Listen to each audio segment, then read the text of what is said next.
Covid വ്യാപനത്തിന്റെ രണ്ടാം തരംഗത്തിന് ശേഷം സമ്പദ്ഘടന വീണ്ടും സജീവമാകുന്നതിന്റെ ഭാഗമായി ആളുകൾ വിമാനയാത്ര നടത്താൻ ആരംഭിച്ചിരിക്കുന്നു. അങ്ങനെ ആഭ്യന്തര വിമാന സർവീസുകൾ ഉണരുമ്പോൾ മറ്റൊരു തലവേദന കൂടി യാത്രക്കാർക്ക് ഉണ്ടാക്കുകയാണ്. നമസ്കാരം, പ്രവാസി മലയാളിയിലേക്ക് സ്വാഗതം. പ്രവാസി വാർത്തകൾക്കായി ഈ ചാനൽ സബ്സ്ക്രൈബ് ചെയ്യൂ.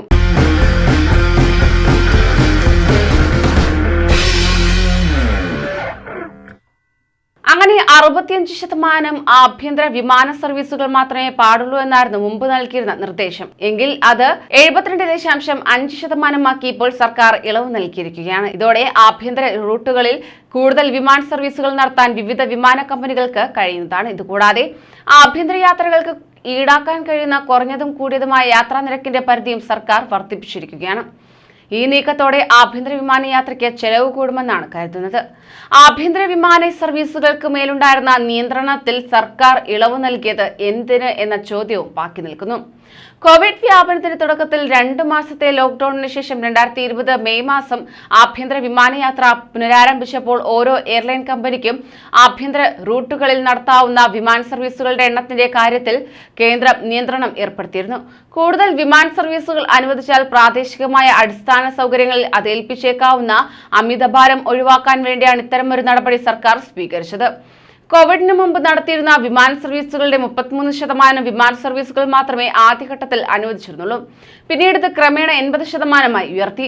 കോവിഡ് വ്യാപനത്തിന്റെ രണ്ടാം തരംഗം ഉടലെടുത്തതോടെ വീണ്ടും വിമാന സർവീസുകളുടെ എണ്ണം 50% കുറച്ചു. പിന്നീട് കോവിഡ് നിയന്ത്രണങ്ങളിൽ പൊതുവെ അനുവദിച്ച ഇളവുകളുടെ പശ്ചാത്തലത്തിൽ ആദ്യത്തെ തവണ 60% പിന്നീട് 72.5% ആഭ്യന്തര വിമാന സർവീസുകളുടെ എണ്ണം പുതുക്കി നിശ്ചയിച്ചു.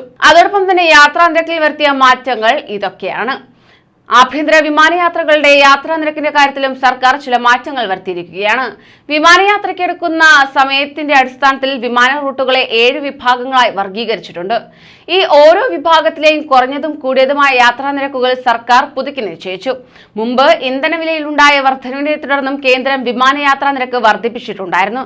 ഏറ്റവും കുറഞ്ഞ സമയദൈർഘ്യമുള്ള റൂട്ടുകൾ ഉൾപ്പെടെ വിഭാഗത്തിൽ യാത്രാ നിരക്കിന്റെ കുറഞ്ഞ പരിധി 2600 നിന്ന് 2900 കൂടിയ പരിധി 7800 നിന്നും 8800 വർദ്ധിപ്പിച്ചു. ഇതുപോലെ സമയദൈർഘ്യം ഏറ്റവും കൂടിയ വിഭാഗത്തിൽ കുറഞ്ഞ യാത്രാ നിരക്ക് 8700 നിന്ന് 9800 കൂടിയ യാത്രാ നിരക്ക് 24200 നിന്ന് 27200 പുതുക്കി നിശ്ചയിച്ചത്. ഈ ഓരോ യാത്രാ വിഭാഗങ്ങളും ഉൾക്കൊള്ളുന്ന ആഭ്യന്തര റൂട്ടുകൾ ഇതൊക്കെയാണ്. ക്ലാസ് എ വിഭാഗത്തിൽ ബംഗളൂരു, ചെന്നൈ, ഭോപ്പാൽ, മുംബൈ, ഡൽഹി, ജയ്പൂർ, പൂനെ, ഗോവ, ഡൽഹി, ചണ്ഡീഗഡ് തുടങ്ങി 41 റൂട്ടുകൾ ഉൾക്കൊള്ളുന്നു. ക്ലാസ് ബി വിഭാഗത്തിൽ ഡൽഹി, ശ്രീനഗർ, മുംബൈ, അഹമ്മദാബാദ്, മുംബൈ, ഗോവ, പൂനെ, അഹമ്മദാബാദ്, ചെന്നൈ, ഹൈദരാബാദ്, ബംഗളൂരു, കൊൽക്കത്ത, പട്ന എന്നിങ്ങനെ 83 റൂട്ടുകളാണ് ഉൾക്കൊള്ളിച്ചിരിക്കുന്നത്. Class C വിഭാഗത്തിലാകെ 87 റൂട്ടുകളാണുള്ളത്. അവയിൽ ഡൽഹി, അഹമ്മദാബാദ്, ഡൽഹി, പട്ന, ഡൽഹി, ലക്നൗ, മുംബൈ, ബംഗളൂരു, ചെന്നൈ, കൊൽക്കത്ത, ഡൽഹി, നാഗ്പൂർ തുടങ്ങിയ റൂട്ടുകൾ ഉൾക്കൊള്ളുന്നു. നാലാമത്തെ വിഭാഗമായ ക്ലാസ് ഡിയിൽ ഡൽഹി, മുംബൈ, ഡൽഹി, ഹൈദരാബാദ്, ഡൽഹി, കൊൽക്കത്ത, മുംബൈ, ചെന്നൈ, പട്ന, അഹമ്മദാബാദ്, കൊൽക്കത്ത, ബംഗളൂരു എന്നിവ ഉൾപ്പെടുന്നു. ഇവ തുടങ്ങി 70 റൂട്ടുകളാണുള്ളത്. ക്ലാസ് ഇ വിഭാഗത്തിൽ 60 റൂട്ടുകളുണ്ട്. ഡൽഹി, ബംഗളൂരു, ഡൽഹി, ഗോവ, ബംഗളൂരു, പട്ന, മുംബൈ, പട്ന, ചെന്നൈ, അഹമ്മദാബാദ്, ഡൽഹി, ഗുവാഹത്തി, ജയ്പൂർ, ബംഗളൂരു തുടങ്ങിയ റൂട്ടുകൾ ഇതിൽ ഉൾപ്പെടുന്നു. ക്ലാസ് എഫ് വിഭാഗത്തിലാകട്ടെ ഡൽഹി, കൊച്ചി, ബംഗളൂരു, ചണ്ഡീഗഡ്, ചെന്നൈ, ഗുവാഹത്തി, മുംബൈ, ശ്രീനഗർ, ഗുവാഹത്തി, ബംഗളൂരു എന്നിങ്ങനെ 32 റൂട്ടുകളുണ്ട്. ദൈർഘ്യമേറിയ റൂട്ടുകൾ ഉൾപ്പെട്ട ക്ലാസ് ജി വിഭാഗത്തിലാകെ 6 റൂട്ടുകളാണുള്ളത്. കോയമ്പത്തൂർ, ഡൽഹി, കോയമ്പത്തൂർ, ഡൽഹി, തിരുവനന്തപുരം, പോർട്ട് ബ്ലെയർ, ഡൽഹി, പോർട്ട് ബ്ലെയർ, തിരുവനന്തപുരം, ഡൽഹി എന്നിവയാണവ. സർക്കാർ ഉത്തരവ് പ്രകാരം ടിക്കറ്റ് ബുക്ക് ചെയ്യുന്ന ദിവസത്തിന് ശേഷം 30 ദിവസത്തിനുള്ളിലാണ് യാത്ര ചെയ്യുന്നതെങ്കിൽ മേൽ സൂചിപ്പിച്ച യാത്രാ നിരക്കുകൾ ബാധകമായിരിക്കും.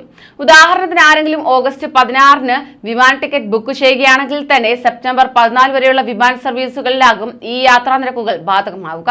സെപ്റ്റംബർ 15 അതിനുശേഷമോ യാത്ര ചെയ്യാനായി ഓഗസ്റ്റ് 16 ടിക്കറ്റ് ബുക്ക് ചെയ്യുകയാണെങ്കിൽ യാത്രാ നിരക്കിലെ ഈ പരിധി ബാധകമായിരിക്കില്ല. കൂടുതൽ പ്രവാസി വാർത്തകൾക്കായി ഈ ചാനൽ സബ്സ്ക്രൈബ് ചെയ്യൂ.